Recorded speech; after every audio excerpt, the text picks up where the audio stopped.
Hola, buenas noches. En este caso hablaremos sobre las interacciones entre aguas subterráneas y aguas superficiales, el estado de la ciencia respecto a la actividad 3 de ingeniería ambiental. El grupo está conformado por Juan Carlos de la Cruz Cortes, Eduardo Alexander Hernández, Dina Tatiana David Higuita y mi persona Ángel David Echeverri Rendón. Antes de empezar, pues tenemos en cuenta las declaraciones respecto al trabajo y el formato que se tiene para pues así tener en cuenta en el transcurso del video. Bueno, sobre el resumen, el texto aborda sobre la complejidad de las interacciones entre aguas subterráneas y aguas superficiales, destacando la necesidad de un marco hidrogeológico para entenderlas en función de factores climáticos, geológicos, de relieve y bióticos. Se describen como los mecanismos de recarga y descarga, resaltando su importancia ecológica e impacto humano. Los ecosistemas de ambos tipos de agua se ven como parte de un continuo hidrológico clave para la sustentabilidad. La revisión concluye destacando la relevancia de los procesos biogeoquímicos en la zona hiporreica y subraya la necesidad de ampliar la perspectiva de estudio mediante modelado avanzado, análisis multidimensional, caracterización hidráulica y regionalización y colaboración interdisciplinaria. Bueno, la introducción. El texto explica que las aguas subterráneas y superficiales están interconectadas y no funcionan de forma aislada, por lo que el cambio o contaminación de una afecta a la otra.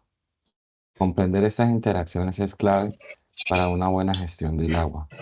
Desde los años 60, los estudios han ampliado su enfoque hacia arroyos, lagos, humedales y estuarios, impulsados por preocupaciones como la eutrofización, la lluvia ácida, la pérdida de ecosistemas por el desarrollo y más recientemente la atención se ha centrado en los intercambios cercanos a los canales de los ríos, esenciales para evaluar impactos ecológicos y guiar la restauración fluvial. Yo les hablaré un poco de los principales aspectos geomorfológicos, hidrogeológicos y controles climáticos en sistemas de flujo de agua subterránea e interacciones entre aguas subterráneas y superficiales, GW-SW. Bueno, la geomorfología influye en el flujo de agua subterránea a través de la configuración del terreno, como las montañas, valles y las cuencas. Las áreas de recarga y descarga de agua subterránea están determinadas por la topografía, donde las aguas subterráneas tienden a moverse desde las tierras altas hacia los valles. Bueno, sabemos que el clima afecta el flujo de agua subterráneo a través de la precipitación y la evapotranspiración. En regiones húmedas, la recarga de acuíferos es mayor debido a la abundancia de lluvia, mientras que en regiones áridas la recarga es limitada y la evaporación puede reducir significativamente los niveles de agua subterránea. Ahora les hablaré de los mecanismos de interacción.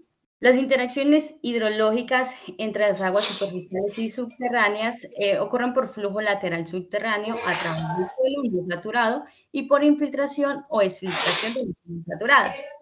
El agua que ingresa rápidamente a una masa de agua superficial en respuesta a eventos individuales de entrada de agua como lluvia o de cielo se conoce como flujo de evento, flujo directo, flujo de tormenta o flujo rápido. Se define como flujo base, se deriva del drenaje de los lagos o humedales, lento drenaje de suelos relativamente delgados, en laderas de colinas altas y flujo de aguas subterráneas. El flujo subterráneo a través de medios poros es lento. Bueno, se identificó 4 mecanismos para dar cuenta de las contribuciones rápidas del subsuelo al hidrograma de tormenta.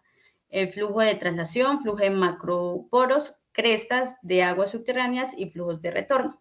Las interacciones a mayor escala entre aguas subterráneas y superficiales. GW a nivel de cuenca hidrográfica son fundamentales para el balance hídrico regional. Las aguas subterráneas pueden contribuir significativamente al caudal de los ríos y lagos, especialmente en periodos de sequía. El cambio climático puede alterar las interacciones GW-SW a gran escala. Por ejemplo, cambios en los patrones de precipitación y temperatura pueden afectar la recarga de acuíferos y el caudal de los ríos, modificando el equilibrio hídrico regional. Bueno, entonces profundizaremos un poco más acerca del análisis cuantitativo. El flujo de intercambio resultante proviene de la diferencia entre el nivel del río y la carga que tiene el acuífero. Para este caso, en la ilustración podemos observar los diversos mecanismos que describen el flujo ocurrido en el río y en el acuífero. Q, que se diferencia por la letra Q, y en función de la diferencia entre las cargas del río y del acuífero, el delta H. Las gráficas AD representan diversas condiciones de flujo, como podemos observar en la gráfica 3A, el flujo del río, como su línea es constante y ascendente, quiere decir que el flujo entre el río y el acuífero es igual, siempre va a ser constante, ¿listo? En el 3B quiere decir que el caudal del río en este caso es menor que incluso el caudal del acuífero. En la gráfica 13, donde se representa la línea ascendente en el cuadrante superior derecho, quiere decir que en este caso no se está produciendo ningún caudal ni en el acuífero ni en el río como tal. En la gráfica 3D, en este caso es el modelo mucho más apropiado realmente para detectar la mayor resistencia que tienen en este caso los caudales elevados. Y por último, la gráfica B nos representa que el K1, el K2 y el K3 en este caso son iguales de relación no lineal, pero dominante para diferentes corrientes en alturas pequeñas. Entonces, este mecanismo generalmente es basado en la ley de Darcy, donde se dice que el caudal es una función directa de la conductividad hidráulica y la diferencia de carga. Generalmente este tipo de análisis se hace con la fórmula Q igual a K del delta de H, donde el delta de H se halla con la altura de A menos la altura del recorrido que se tiene, y HA es la carga del acuífero y HR es la carga del río como tal. K generalmente es una constante, que era lo que yo les decía, que representa el coeficiente de fuga como tal del nivel de agua. Estudios teóricos y de campo clave. Solo unas pocas investigaciones de campo detallan las vías de migración del agua desde causas fluviales efímeras o desde canales hasta el nivel freático. Adicionalmente a esto, las características más interesantes de la simulación como tal es porque residen las distribuciones del contenido de humedad en ellas y la carga de presión en estado estacionario, que relevan una saturación incompleta en este caso a través de la zona bajo el borde del canal. En esta diapositiva tenemos la figura 4, una distribución del contenido de humedad en estado estacionario debajo de un canal en un suelo homogéneo. ¿Sí? En este caso fue adaptado por Riesenauer en 1963. Entonces, como podemos observar en los resultados de esta gráfica, donde se presenta en la parte superior del canal y donde se tiene la distancia del canal en metros versus la altura de la columna de agua que se tiene, nos quiere decir que se puede evidenciar una distribución de humedad estable en este caso, siempre que el acuífero pueda transmitir la recarga fuera del área. Y adicionalmente a esto se puede observar que existen unas zonas saturadas debajo del canal, pero solo a una profundidad limitada, como se puede observar en la gráfica. Como últimos resultados tenemos que la base de la zona saturada debajo del canal se considera un nivel freático invertido en este caso. El flujo no saturado se produciría entre el nivel freático del cual nos está mostrando la gráfica. Sin embargo, donde el nivel es relativamente superficial, puede existir una saturación completa para el mismo. Por otro lado, sí existen sedimentos insaturados entre el canal, como se puede observar, y el nivel freático regional de la gráfica. Bueno, ya con respecto a los puntos que se tomaron en este video, ya tomamos las cosas más importantes y acá hablamos sobre la discusión grupal. Por primera instancia, hablaremos sobre los aspectos más importantes tomados acá. El primero como tal es la conexión entre redes hidrológicas. Pues en un concepto más resumido, se determinó que las aguas superficiales y subterráneas están de una u otra manera relacionadas, ya sea por medio de la infiltración de aguas fluviales, ya sea por recargas y descargas de estas aguas como tal. Por segunda instancia tenemos la participación humana.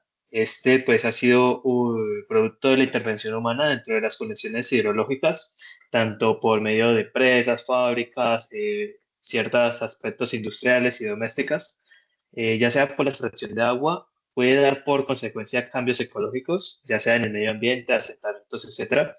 Esto da a entender de que el abuso, de, digámoslo, de esta extracción generalmente por la intervención de aguas subterráneas, puede generar ciertos problemas en el terreno, generando asentamientos que van a afectar de una u otra manera a las estructuras que se encuentran y pues va a afectar obviamente a las personas. Ya la tercera tenemos las circunstancias determinantes. Esto pues no solo depende de las acciones humanas, sino también de aspectos naturales, ya sean de aspectos climáticos o biológicos, aunque pues realmente eso depende también de los seres humanos, producto de las acciones que se toman, y se generan cambios en ambos tipos de aguas y sus características.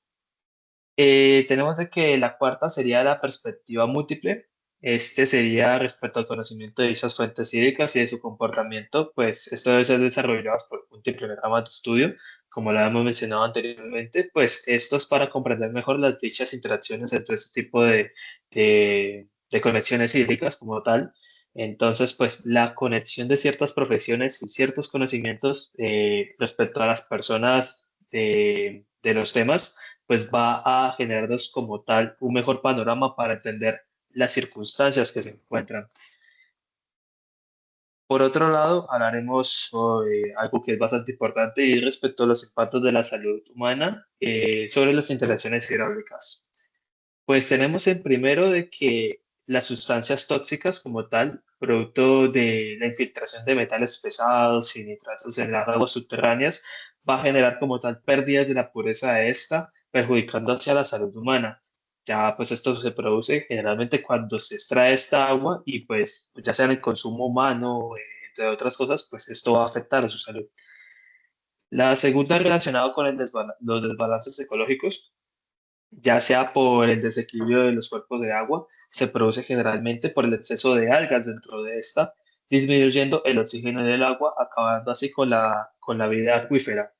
Esto es debido a que al entrar en contacto estos químicos y el producto excesivo de las algas en los ríos, pues al acabar el oxígeno, pues muchas de ya sean peces, camarones, bueno, la vida acuífera va a morir y pues estos animales como tal van a descomponerse y pues dando por consecuencia, como, por así decirlo, la contaminación del agua. Ya por último, respecto a la discusión grupal, tenemos los inconvenientes de contaminación de suelos. Esto, el primero sería la implementación de químicos, como he mencionado anteriormente. Esto ya es por trata de pesticidas en cultivos, entre otras alternativas. Esto genera la acumulación de ciertos químicos en los suelos que muchas veces entra en contacto con el agua y esto va a afectar a la calidad hidrológica, ya que pues como tal esta agua va a filtrarse hasta llegar a un punto en el que va a entrar en contacto con las aguas subterráneas y pues va a afectar a sus propiedades. El segundo sería la penetración de contaminantes. Esto es relacionado con el punto anterior, ya debido al el deterioro del suelo, producto de basuras, químicos, entre otros. Esto traslada los residuos peligrosos a las aguas subterráneas, como hemos mencionado, y pues esto va a provocar la contaminación. Y por último, tendremos la composición de precipitación. Esto es debido a la actividad humana en aspectos geotécnicos. Esto ha producido, pues, por consecuencia de la reacción de filtración de agua, ya sea por fluvial, río, entre otras, hacia las bases subterráneas. Entonces, pues, no va a dar como ese ciclo natural que se viene acostumbrado en siglos anteriores. Conclusiones. La identificación de tramos fluviales que interactúan intensamente con las aguas subterráneas permitiría mejores estrategias de protección para dichos sistemas. Otra conclusión puede ser que las diferentes geomorfologías de los sitios seleccionados para el estudio podrían permitir la evaluación de diferentes procesos, en particular porque las entradas de agua subterránea y los flujos superficiales a menudo varían drásticamente dentro y entre los tramos fluviales. Algunos estudios sobre la interacción de las aguas subterráneas y superficiales deben priorizar perspectivas más amplias mediante colaboraciones interdisciplinarias. Otra conclusión podría ser que las propiedades hidráulicas de los lechos de los arroyos y lagos controlan las interacciones entre estos y sistemas de aguas superficiales y subterráneas, pero estas propiedades suelen ser difíciles de medir directamente. Para abordar adecuadamente la física de la interacción arroyo-acuífero, se debe prestar especial atención a los mecanismos que operan en la interfaz GW-SW. Al evaluar las interacciones agua-agua, es necesario mejorar continuamente los métodos analíticos y numéricos mediante simulaciones más realistas de las condiciones de campo observadas. Y por último, comprender los procesos hidrológicos, la conectividad entre hábitats acuáticos y los impactos humanos en las llanuras aluviales es clave para evaluar los efectos ecológicos de las decisiones de gestión de agua en una cuenca. Bueno, muchísimas gracias.